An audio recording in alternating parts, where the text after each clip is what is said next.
Honorable members, join me in welcoming to the gallery the person performing the duties of President, the Honorable Member, Madam Gail Teixeira.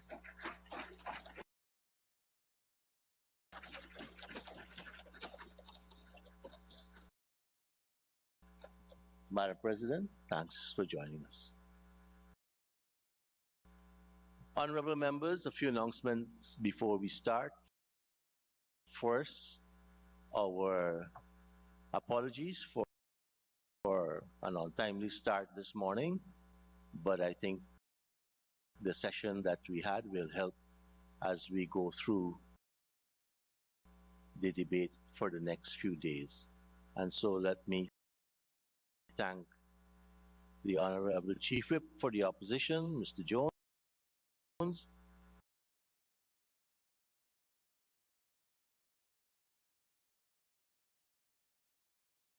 Dawn Hastings on her appointment as General Secretary of the People's National Congress Reform. Congratulations.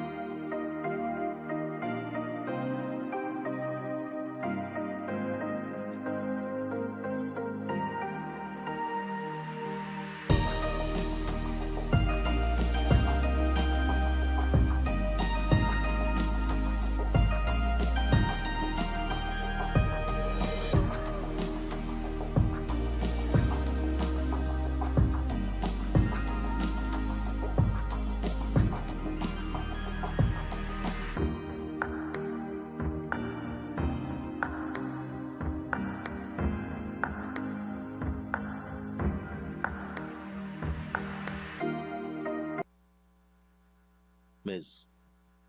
Gloria Bancroft, who sat in the House, I think it was 2 different sessions in this Parliament. Our condolences to her relations. Mr. Clerk.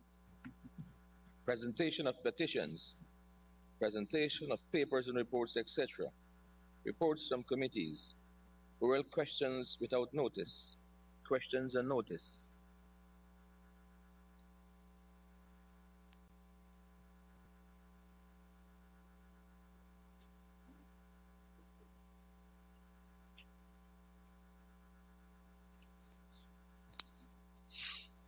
Honorable members, there are 4 questions on today's order paper. Questions number 1, 2, 3 are for oral replies, and question number 4 is for written reply. The 3 questions that we have are in the name of the Honorable Member, Mr. Figuera. Mr. Figuera, you may ask your first question. Thank you. Thank you, Mr. Speaker. Let me join you in congratulating the Honorable Madam Gail Teixeira, Her Excellency, acting. I trust that you would use your powers to amend the budget to bring some relief to the ordinary citizens who are struggling from the hardships of extremely high cost of living. Also, Mr. Speaker, I would like to extend birthday greetings to the Honorable Minister of Youth, Sports and Culture, Honorable Charles Robson, and Dr. Barajaglia. I trust that your years would bring you greater wisdom to continue to serve the people of Guyana. Mr. Speaker, the consistency of not having consistent parliaments makes these questions that I'm about to pose lose its potency from the time it was presented. With that said, Mr. Speaker, can the Honorable Minister of Health,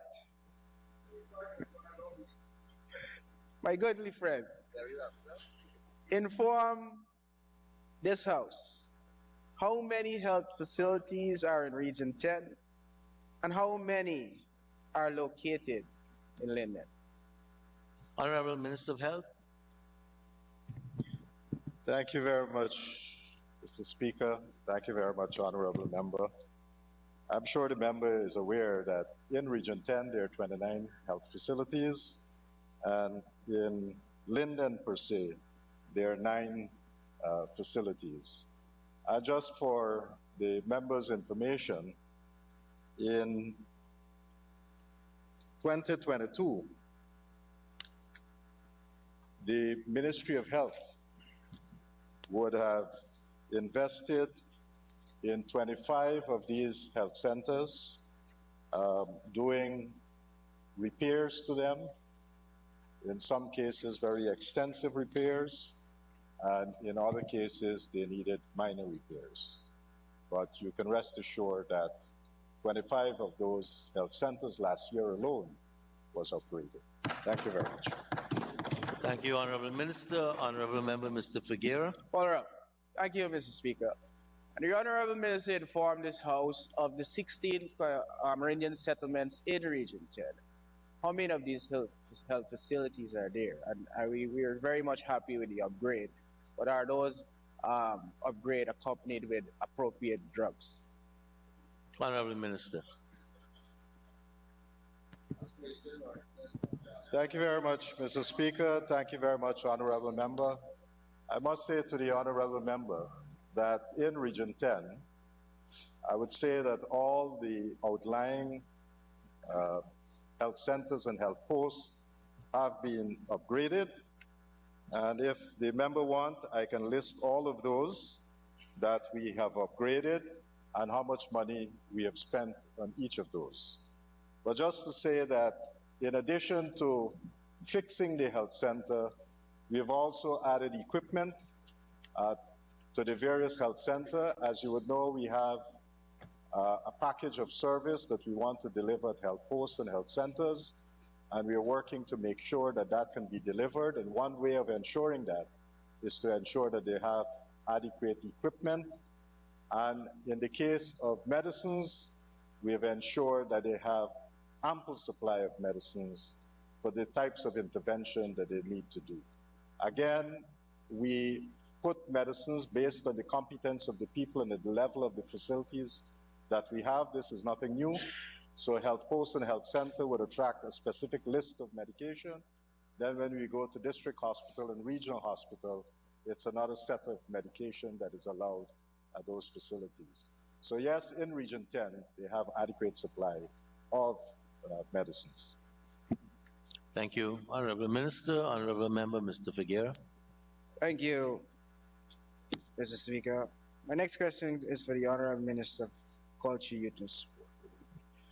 Can the Minister inform this House how many was paid to secure the Caribbean Premier League, CPL, semifinals and finals for the years 2022, 2023, and 2024, which is to be played here in Ghana? Honorable Birthday Minister. Yes, forgive me, Mr. Speaker. I hadn't paid attention to the fact that those questions were for today, but I'm happy to answer since I have the knowledge. No money was paid for the securing of the CPL finals. There's been no cost to the Treasury for the hosting of the CPL finals and semifinals in Guyana. Thank you, Minister. Honorable Member, Mr. Figuera.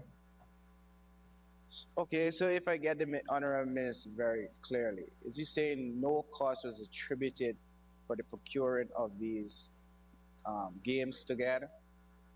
So it's not procurement. Minister. So, Mr. Speaker, when it comes to securing tournaments, games, etc., countries have to bid, and then they also have a negotiation process. There has been, what we have negotiated has come at no cost to the Treasury. We have made no payments to CPL for securing the finals and semifinals. Thank you very much. Thank you, Minister. Honorable Member, Mr. Figuera. Would Ghana be the beneficiary of the television rights, given the fact that the semifinals and the finals will be hosted? And or those a part of the negotiation?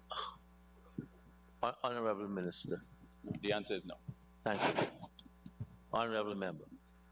Can the Figuera. Minister inform this House what was the cost for rental of the use of the National Cultural Center for a day or night at December 2019 and March 2022 for the theater's performance. Yes, so I'm Honorable Minister. happy to share with the honorable member that all of the rates that the ministry inherited from the previous administration, which I'm advised that the surcharge had been increased, but all of the rates have been maintained.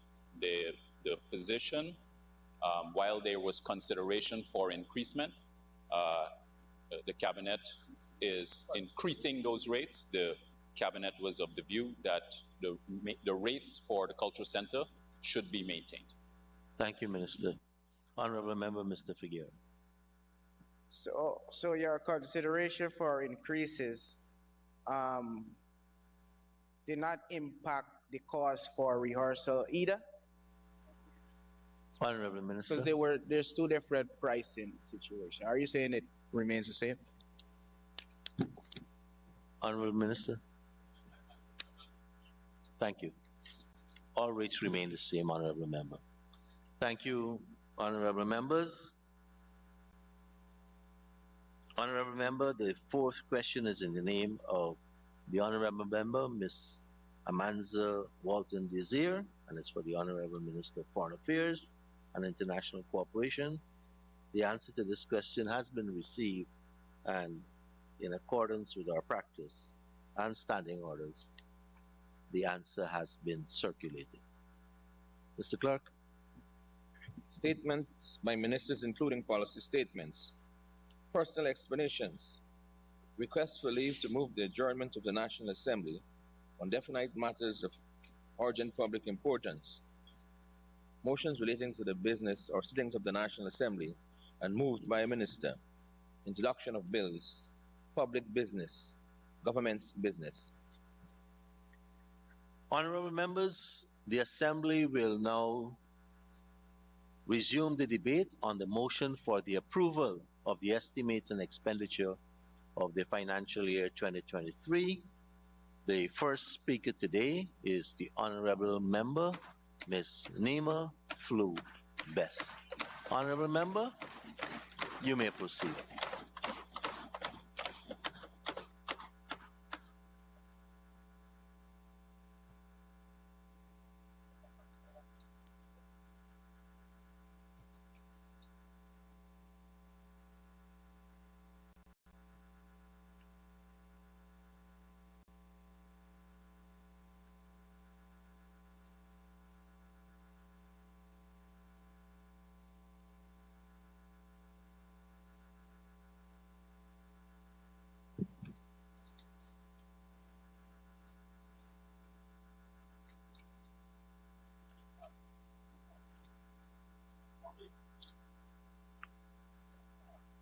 Born in the land of the mighty Roraimos, land of great rivers and far-stretching seas. So like the mountain, the seas, and the river, great, wide, and deep in our lives would you be.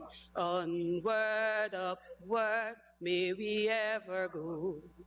Day by day in strength and beauty grow, till at length we each of us may show what Guyana's sons and daughters can be.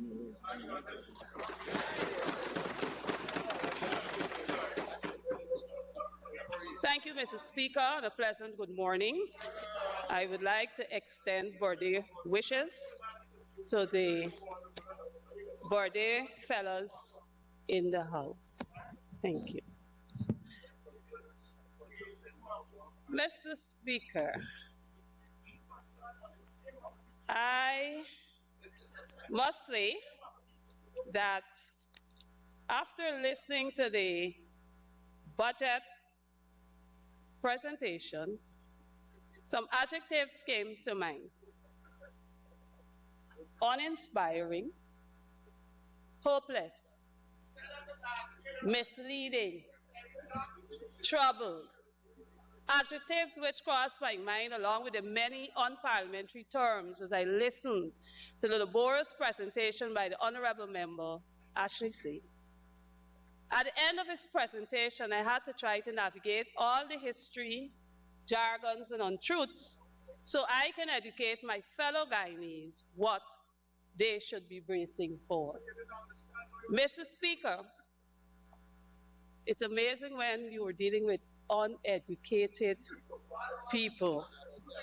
Mr. Speaker, on the matter of history, since the PPPC government was placed into office in 2020, their first budget, a plan for prosperity, resulted in the destruction of the people at Success, East Coast, Demoraro. Their second budget in 2021 was set on a path to recovery with economic dynamism and resilience. But what we saw was the average Guyanese being resilient with the economic doom. When we thought, Mr. Speaker, when we thought those on the other side of the house who are in recovery after being out of office for 5 years and had learned something about serving people, 2022 proved no different. With the largest budget, Mr. Speaker, the Guyanese populace got a good feel of what it meant to be steadfast against all challenges. Steadfast against all challenges. Mr. Speaker, challenges of the high cost of living, with prices climbing, shelled from $100 to $500, sugar from $300 to $500, oil, Mr. Speaker, from $360 to $800. All of these challenges, Mr. Speaker, the Guyanese populace had to deal with. The grants, Mr. Speaker, static, but the prices keep climbing, and the people clinging for survival. Businesses enjoying all the removal of taxes, but what can they say? Were the customers benefiting from this tax reduction? I ask those on the other side of the house, can you tell us if the customers were benefiting from all the tax reduction given? What measures were in place to ensure that customers benefited from the tax reduction? Mr. Speaker, from my investigations, we have not.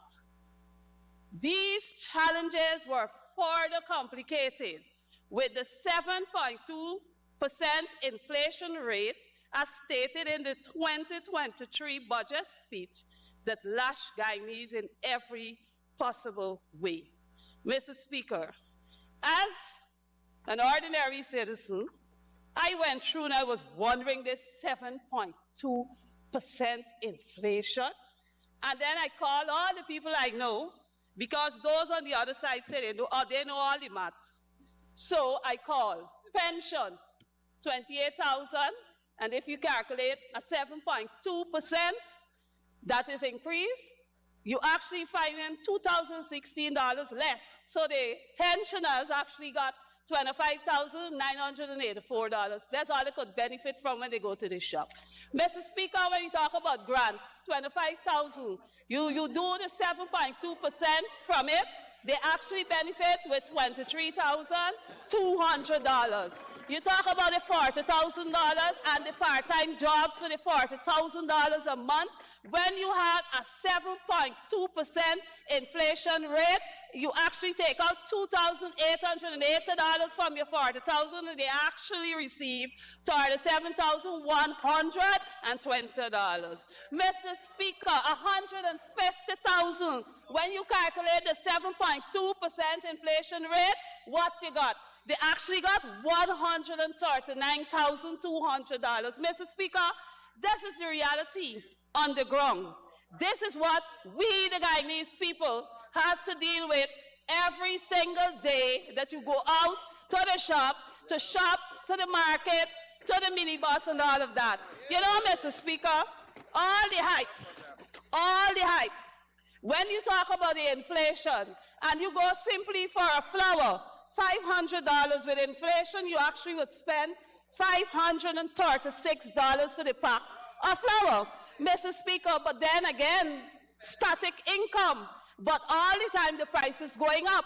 The people at the shop, Mr. Speaker, if they go to the minibus and the minibus increase the fare, when they come back, they would say $536 plus $2 for the transportation. So the ordinary Guyanese will pay $538 for the flour. Mr. Speaker, if they go to the market and they have to get a cartman to push the product to the minibus and they increase their monies, that price will go right back to the customer. So the reality is, Mr. Speaker, that is what our Guyanese populace have been dealing with. And when we examine budget 2023, we do not see any additional measures to bring ease to it. So the question is, did the government actually do any evaluation to come with new measures that can bring relief to the people? You would talk about the increase of pension to 33,000, but now you have to wonder, Mr. Speaker, how will the inflation rate affect this increase?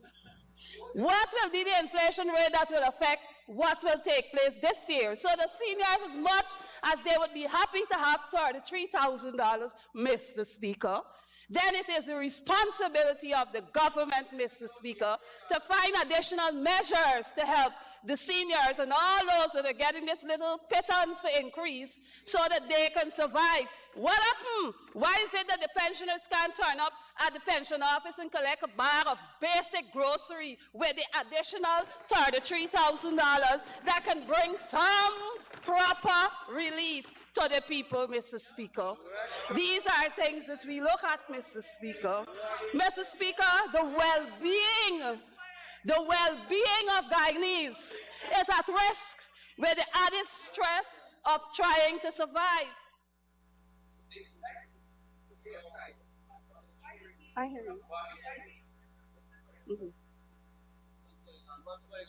Yes, Mr. Speaker. Yes, Mr. Speaker. As I was saying, all of these things are adding to the stress of people trying to survive. That is what we're dealing with. Therefore, we're creating a more unhealthy population because people have to figure out, how am I going to manage this money? How am I going to deal with this thing to provide for my family because the income remains static? Mr. Speaker, you know, one of the amazing things about preparation of the budget, when you sit down and you go through it, the military got this increase, right? And they were all excited. But then when I sit down and I calculate, and you see after the 8% they got a particular money, right? Then when you calculate the 1 month bonus that they actually get, and then you divide it, and you take away all this inflation from it, the people actually only get about $14,000 bonus money that they could talk about. If you say I'm going to do the calculation, you will see it is actually just $14,000. When we talk about bonus, we mean it's something really extra that they could get something from it.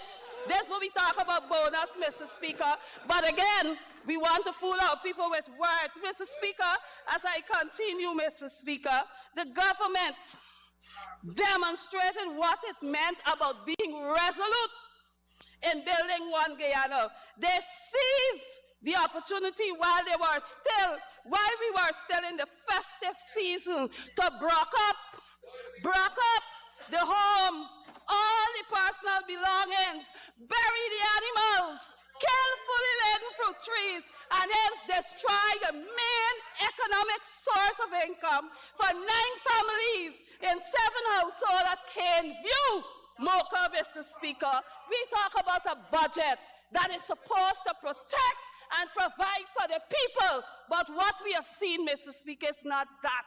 Mr. Speaker, when we speak of Caneview, Mr. Speaker, when we speak of Caneview, Caneview had homes. People spent years building land, farming, providing for the children. An entire culture was destroyed from the actions of the government. They send in, Mr. Speaker, they send in the weapons of mass destruction. The CPH workers, the police, the bulldozers, all of this was used to destroy the livelihood of the families at Caneview, Mr. Speaker. The budget ought to give hope, Mr. Speaker. But where is the hope? Where is the hope, Mr. Speaker? When we have seen that this administration that we're dealing with continues to take action that destroy the lives of our people, Mr. Speaker. When we see that they continue, Mr. Speaker, to destroy the lives of our people, Mr. Speaker, it causes me and many others, Mr. Speaker, to wonder what really is going on in this country, Mr. Speaker. Mr. Speaker, how much of the allotted sum to Gaisuku in 2020 budget was used to flood the people at Success? Mr. Speaker, what percentage of the Ministry of Housing and Home Affairs budgeted sum of 2022 was used to break up the lives of 32 Guyanese at Caneview, Mocha?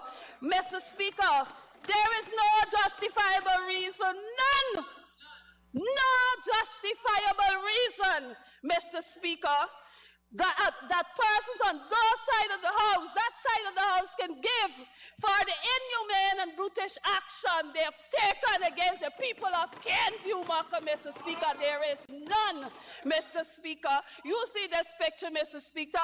They broke the home and leave a single mother under here with her child to live. When the woman take the street, then she was given a home, Mr. Speaker. These are things that we deal with, Mr. Speaker. Mr. Speaker, when we talk about destruction, these people who are farmers. Mr. Speaker, this is just one example of a cow that lived in that area, Mr. Speaker.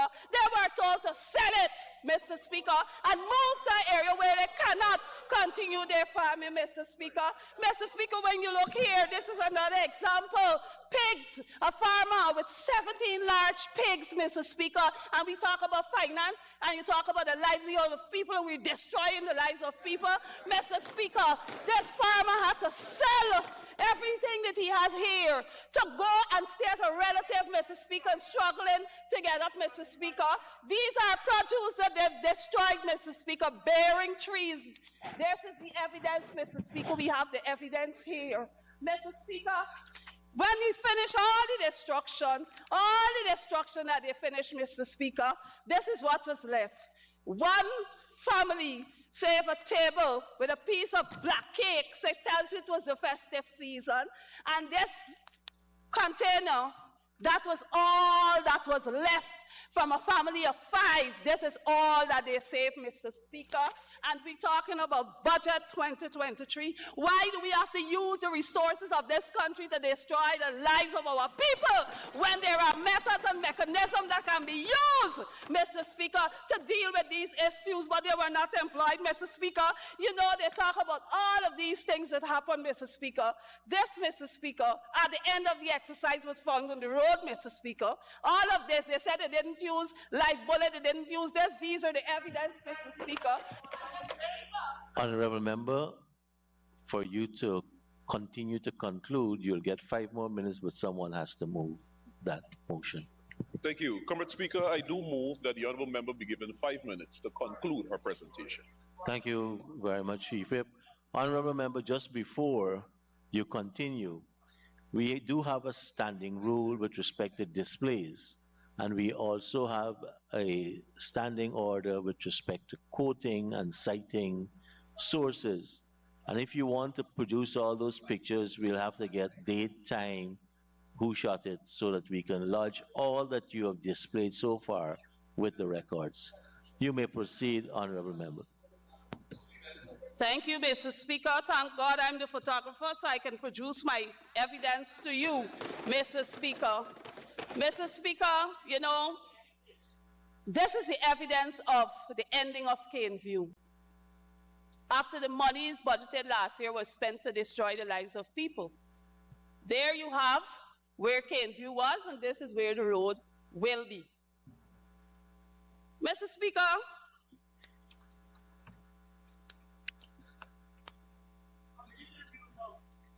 Speaker, it is alarming to note that we sit in this house and we pass budgets. Budgets are to bring hope to people, not to destroy the lives of people. Mr. Speaker, right through my constituency, Mr. Speaker, several actions of marginalization, disrespect, and injustice continues, Mr. Speaker.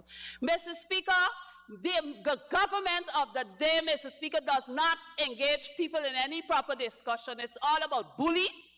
It's all about pushing. It's all about doing these things, Mr. Speaker, to let people believe that we have a master of the day. May I remind this honorable house, Mr. Speaker, slavery was abolished 1838, and this time in 2023, why should we be dealing with such erratic behavior, Mr. Speaker? We should not be dealing with such erratic behavior, Mr. Speaker. We should not be, anybody should not be faced with this, Mr. Speaker. Mr. Speaker, when we speak of prosperity, prosperity means that people must live in peace.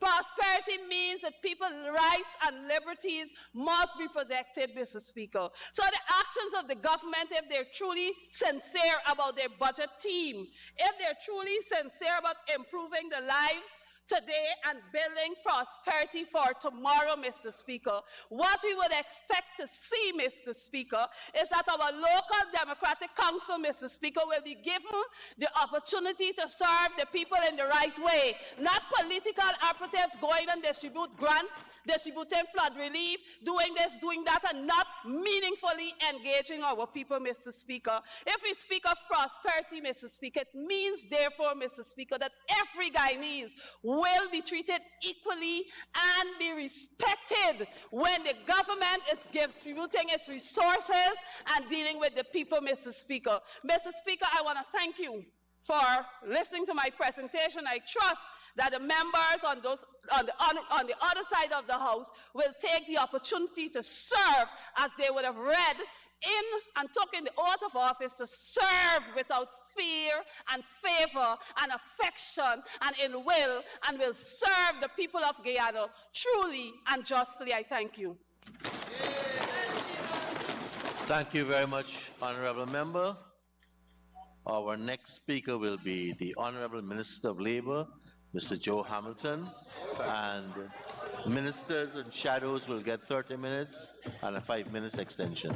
Honorable Minister, thank you very much. You may proceed. Well, hear nonsense now. Mr. Speaker. Hear a pack of nonsense now. Mr. Speaker, January 16, Minister Ashley Singh presented a budget to the people of Guyana. The theme is improving lives today and building prosperity for tomorrow. Our policies, our programs, our measures, they were articulated in the budget presented by Minister Ashley Singh. How we will execute these programs, how we will pay for the programs to be executed, the benefits it will bring to the Guyanese people, and who the beneficiaries would be. Friends, family. Mr. Speaker, the next 5 days, the citizens of this country and the nation at large will be treated to exposition like we just had not so long ago of profanities, banalities. President, you rambling. Better take this time to see. Mr. Speaker, all kinds of vulgarities, But what I can assure this House and the people of this country, the permanent opposition will not bring to this Parliament any program, any plans, any policy that is comparable to that we have in the budget.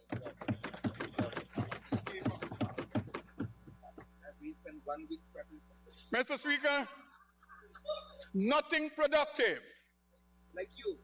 nothing constructive, Like you. nothing developmental they would bring. Mr. Speaker, you know, the basic tenet of a debate is when you oppose, you propose. You talking, Joe? The basic tenet of a debate Talk about your, is when you oppose, you propose. talk about your ministry, the man. But Talk about your program, your policy. for the next 5 years, 5 days, Talk about your program. all you would hear from that side of the House, the permanent opposition, and that's why they will be the permanent opposition. You can be here still. Because they are incapable. They are incapable of presenting any program and policies to the Guyanese people towards their development and well-being.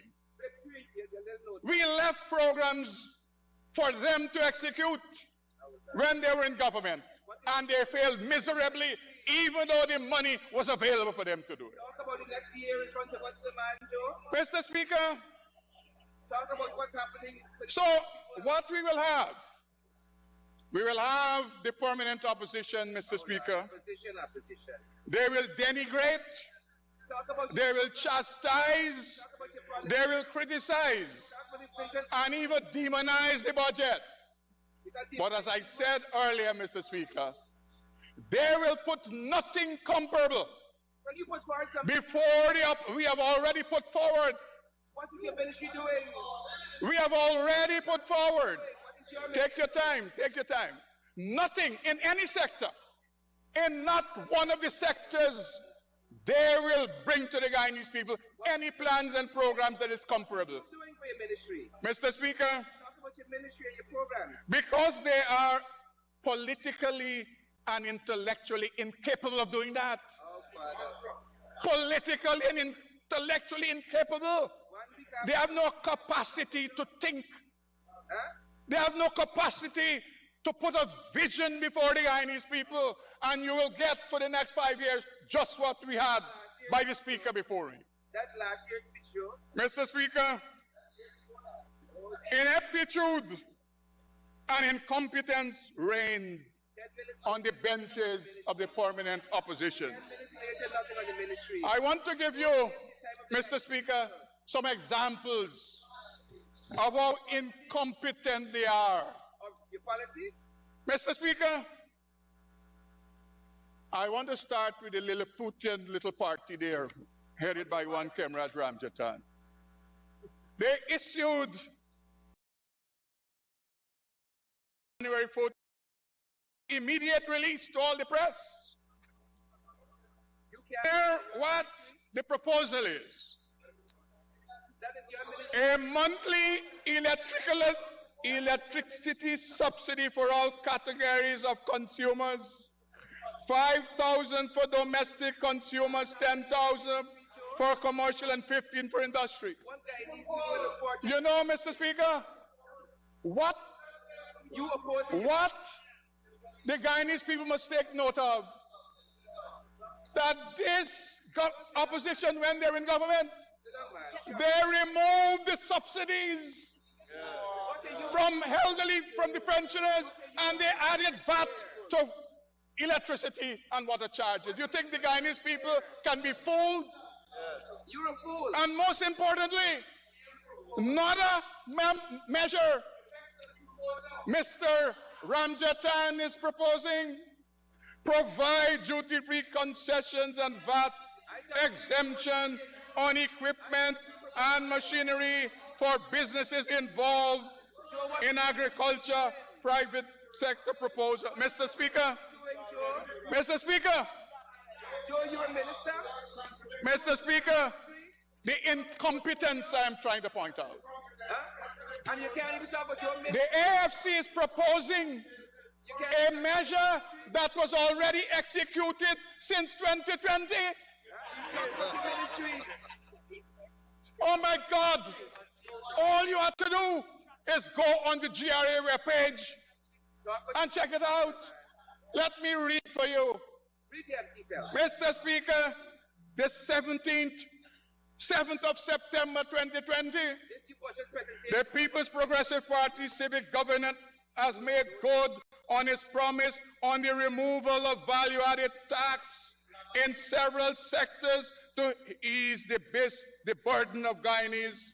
This was disclosed by His Excellency Dr. Mohammed Irfan Ali, President of the Cooperative Republic of Guyana, during a press conference today at Otterchong Convention Center, 7th of September 2020. Stunning budget presentation. Stunning. Mr. Speaker, the President said that the measures will bring relief, stimulate economic activity, increase the country's productive capacity, reduce the cost of doing business, and facilitate the growth and development of businesses.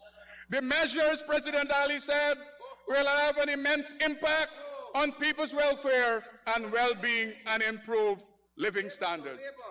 Topping the list is the removal of VAT immediately on water and electricity, which was introduced by the previous administration. The President said this will help every aspect of life and put money in the people's pocket. Further, removal of VAT and duties on machinery and equipment to allow for the recapitalization of key sectors, which includes mining, forestry, agriculture, and manufacturing. This is coupled with the granting of tax concessions to making mining, forestry, manufacturing, and agriculture. Mr. Speaker, you see the incompetence. That is why they could not have accomplished anything in government. What is your ministry doing? Mr. Ramjatan party is asking for something that was already effected 2.5 years ago. Oh, Mr. Speaker, stop this madness. Mr. Speaker, Mr. Speaker, stop this madness. then we come to the opposition leader. Will you come to your ministry yet? When we come into your ministry? Mr. Speaker, we come to the opposition leader.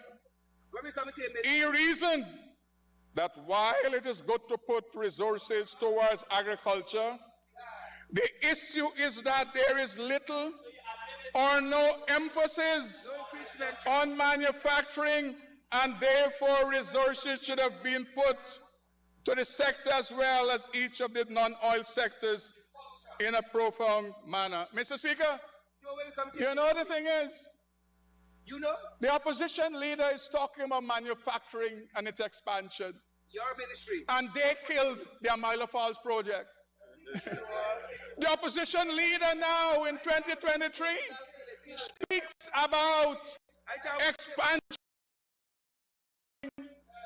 Yet they had the Red Plus money for 5 years to improve and to invest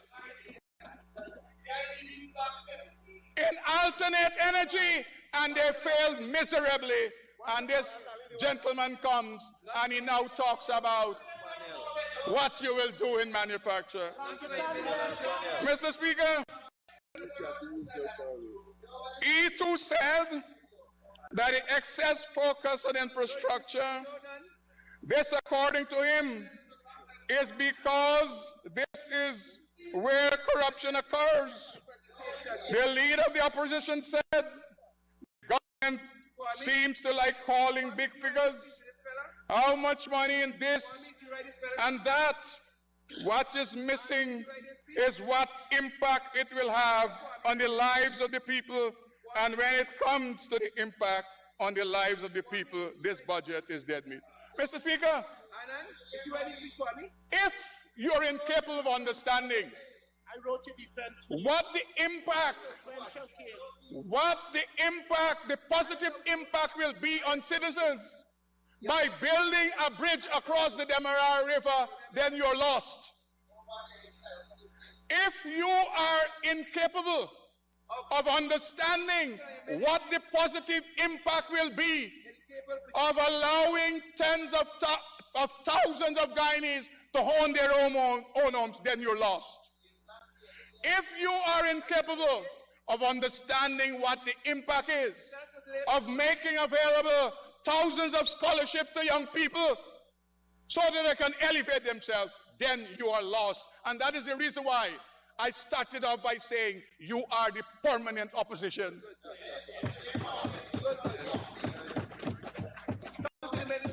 Permanency. Mr. Speaker, again, Labour, you're in Labour. Mr. Speaker, again, oh, I'm arrogant? Oh, all right. All right, you were talking about arrogant. Mr. Speaker, further the opposition leader went on to say, he said poverty reduction and poverty alleviation are absent from the 2023 budget. This seems to be a budget for the rich. Mr. Speaker, building tens of thousands of houses and giving out house lots for ordinary people. That's a policy for the rich. Making available scholarship for the young man that live in Shelton. Making available scholarship for the young teacher that live at Paramakatay or in Marakabai. That's for the rich. Mr. Speaker, then we come to the honorable gentleman. I'll get to you in a moment. You don't dictate. You don't dictate. You don't dictate how I present. Mr. Speaker, you will have your opportunity. Mr. Speaker, then we come to Senior Counsel Roysdale Ford.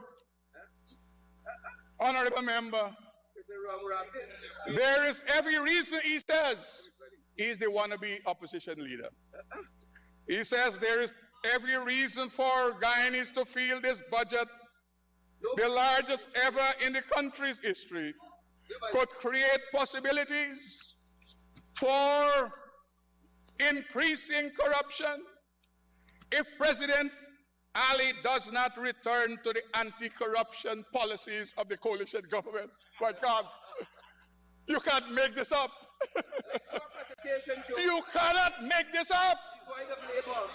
Imagine this honorable gentleman. Minister of Labour with no Labour president. This honorable gentleman who brought in a fuel boat and was hustling to have the fuel boat pass the Demerara Harbour Bridge, failing to pay $36 million to the Guyana Revenue Authority.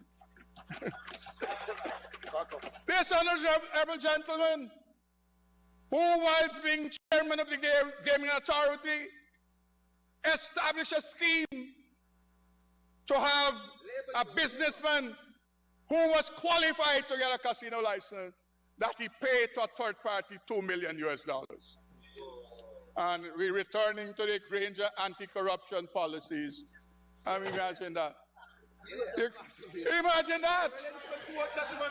Imagine that. Imagine that, Mr. Speaker. And now we come to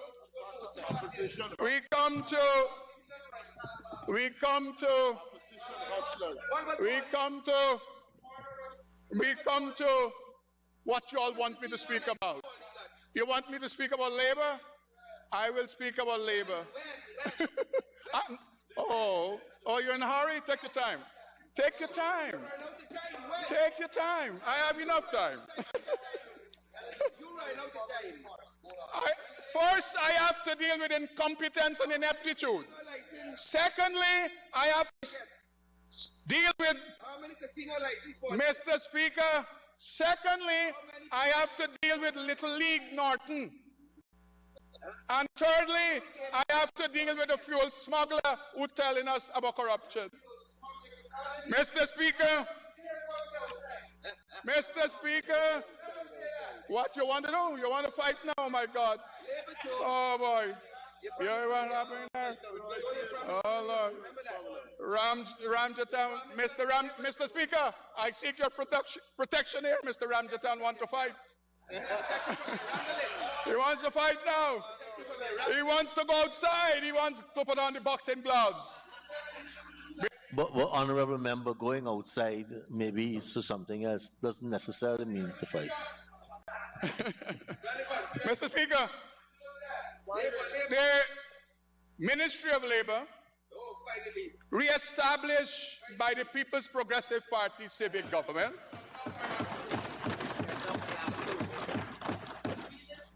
when we came into office, a promise and a commitment we made to the Guyanese people. I will speak to some of the programs. Mr. Speaker, the APNU AFC, Mr. Speaker, in 5 years, That's the program? dealing with the Board of Industrial Training.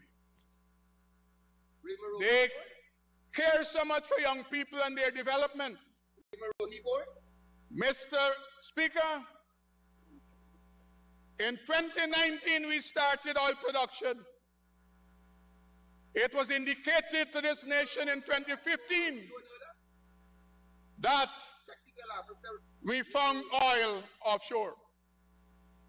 But Mr. Speaker, the government of the time, they did nothing as regards the development of the necessary skill sets that were needed for Guyana development.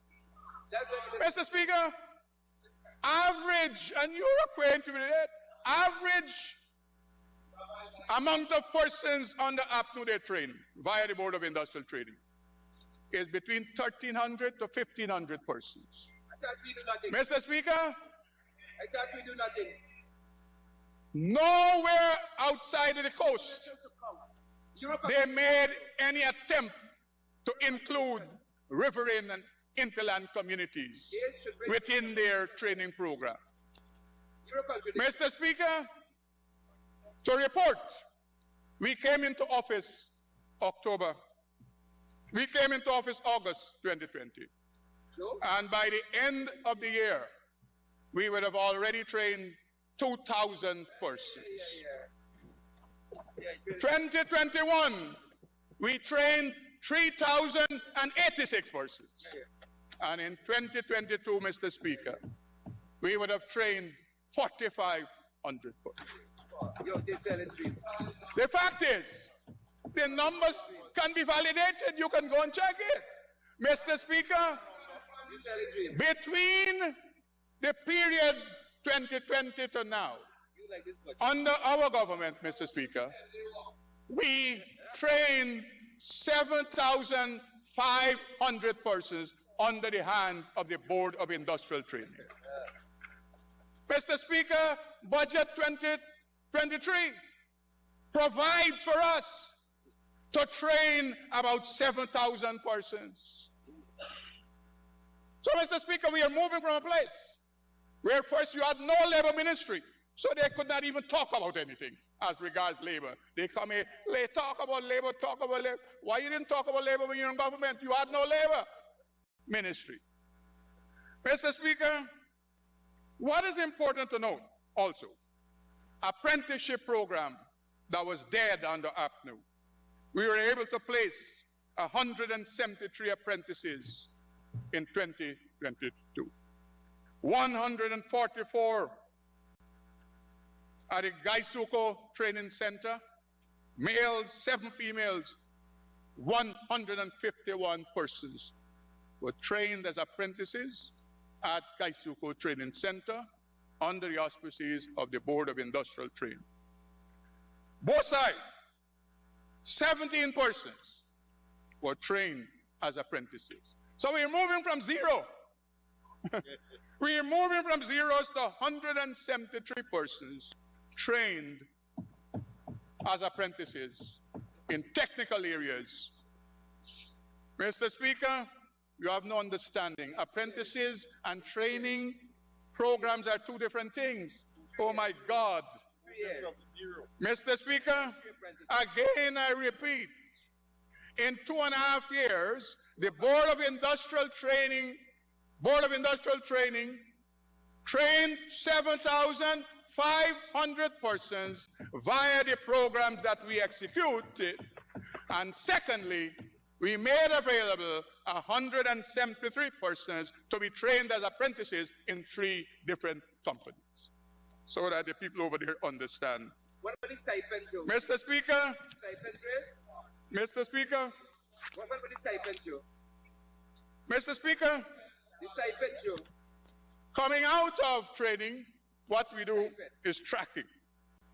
Mr. Speaker, thus far, we have been able to successfully track from the 2021 trainees 715 beneficiaries, and that program continues. I can report, Mr. Speaker, that 75.1% of those persons trained are gainfully employed. Where? Part-time jobs. Mr. Speaker, Part-time jobs. 10 days a week. and 4% of those persons, they continue to study. Mr. Speaker, the program will continue. We have expanded this program, Mr. Speaker, and we have already started collaboration with companies that are in oil and gas. We have signed several memorandum of understanding with companies. We are about to sign a memorandum of understanding with the Aeronautics School in Ogle. We have just signed an MOU with the Electrical Inspectorate of the Ministry of Public Works to ensure all people that we train as electrical installation personnel, they can be certified.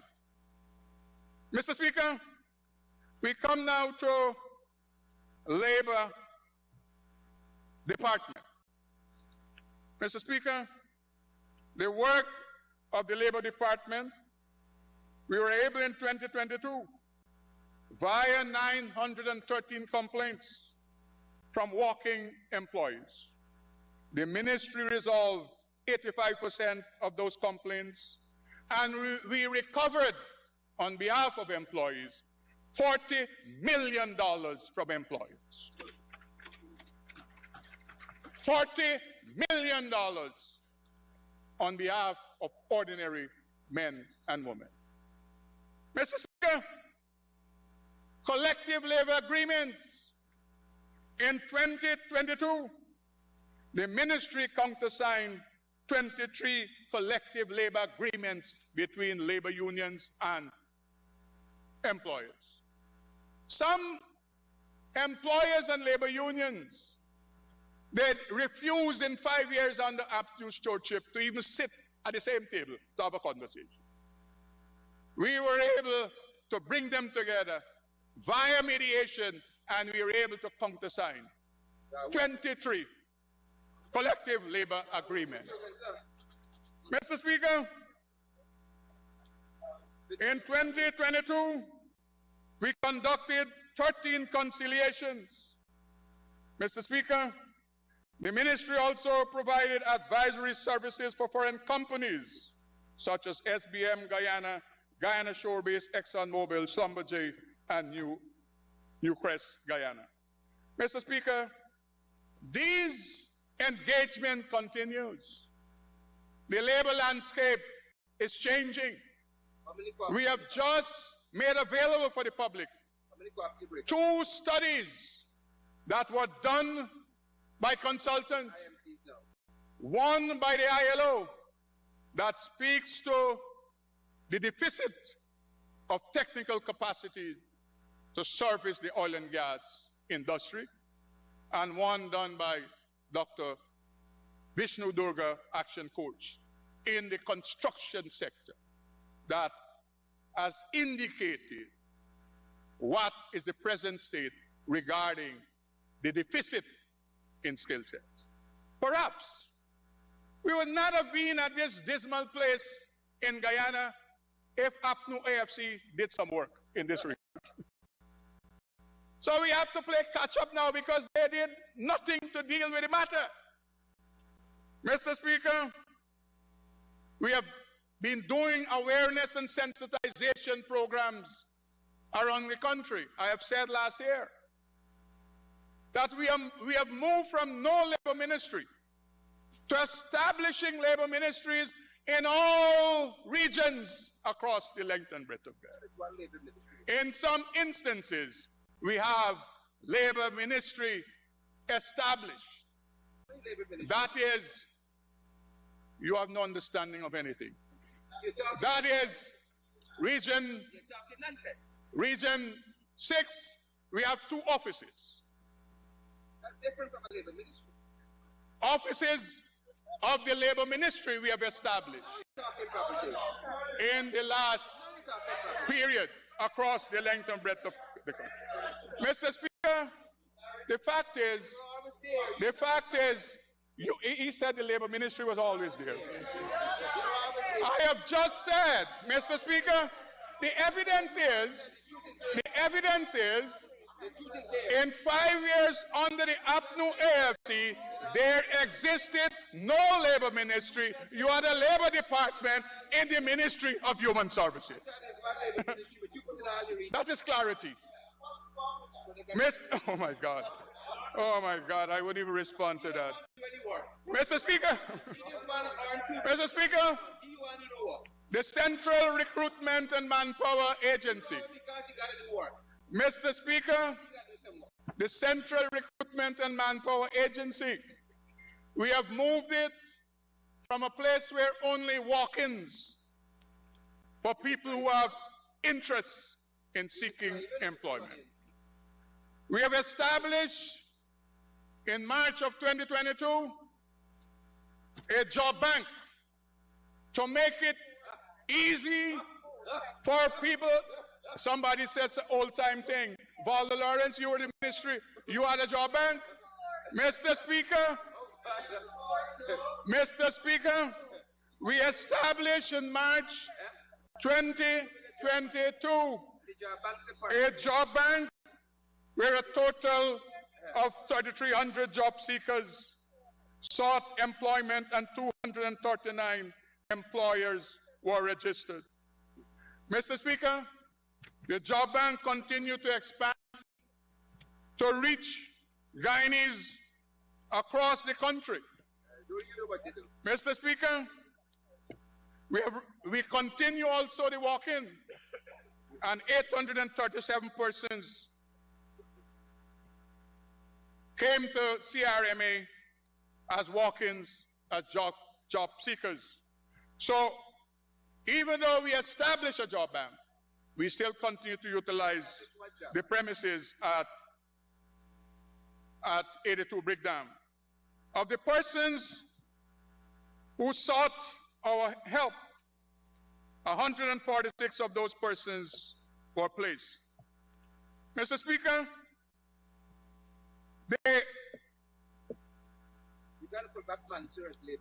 Mr. Speaker, the Occupation Safety and Health Department.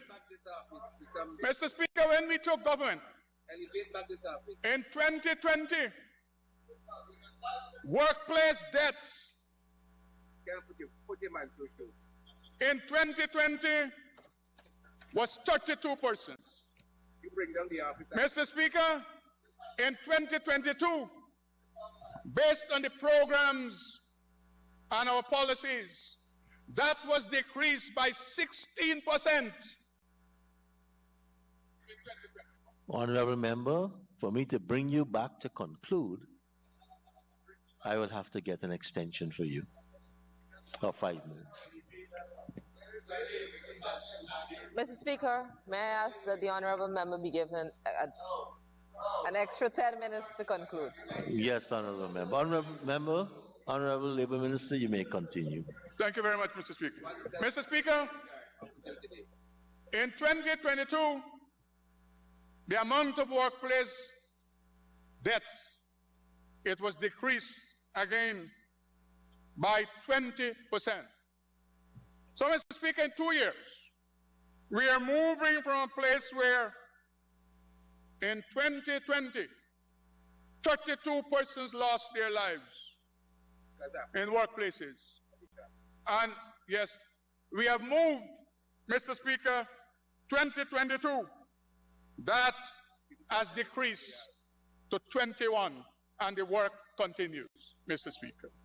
Mr. Speaker, the specific matter of workplace death, for me, it is not statistics, because every time someone is killed at their workplace, that is a family of some person. The husband, the child, the friend of some person. Mr. Speaker, so we continue to engage both public sector and private sector. We continue to establish workplace health and safety committees. We continue to help resuscitate those in private sector and public sector. Mr. Speaker, the Co-op department, Mr. Speaker, this year, Mr. Speaker, regarding cooperative societies in this country, we will have to resolve or dissolve, because the nation must be told and informed that cooperative societies in this land of ours, they have in their possession tens of thousands of acres of land, most of it non-productive. Let me repeat. Mr. Speaker, cooperative societies, they have in their hands lands that belongs to the state, tens of thousands of acres that are unproductive. Most of it, in many instances, are run by some family or some one man who took it over. That took it over and it's unproductive. Let me clarify. Mr. Speaker, whether the Lands and Surveys, whether the Forestry Commission, whether MMA, we will have to make those lands productive, because as we continue to speak about food security and agricultural expansion, we cannot afford, the nation cannot afford, that tens of thousands of acres that are in the hands of co-op societies, they continue to be unproductive. I have tasked the co-op department, and we have just concluded an integrity audit of co-op societies so that we could understand the state of play. And Mr. Speaker, as we go forward, and I make no apologies for this, Nobody's asking for it. I have asked Lands and Surveys, I have asked the Forestry Commission, I have asked the MMA to make available the information to us as to the amount of lands that co-op societies they have in their possession. 90%. Those that want to work for development, we will work with them. But what we will not continue to have happen, people utilizing the farcical umbrella of co-op societies when they have government land in their possession. And I have no apologies to make. Nobody's asking for The action, as I said, is either they resolve these matters or they will be dissolved. Mr. Speaker, let me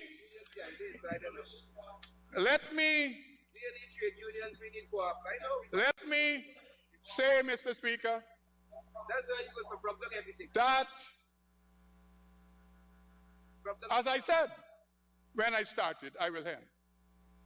The permanent opposition over there, I contend that in 5 days, they will chastise and criticize our budget. But I am confident that they will not be capable to bring any comparable program to put before the Guyanese people, challenging what is in this document. They will not be able to do that. And The nation will be the witnesses in the next 5 days. Just witness you madness. You'll see the display. Coherent The presentation. display Rambling. with the first speaker, that is the same display you will have with all the other speakers on that side of the House. Mr. Speaker, thank you very much. Thank you very much, Honorable Minister. Honorable members, we're going to take the lunch break after this, but before, let me acknowledge in our presence this midday the Honorable Member from Suriname, the Honorable Assis Kumar Gayadin. Assis.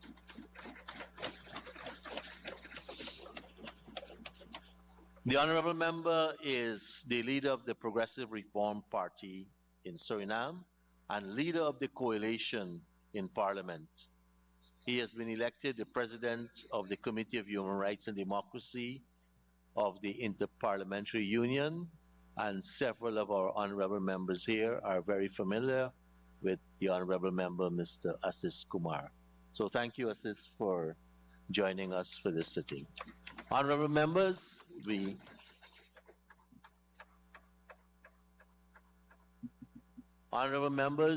will now take the suspension for 1 hour.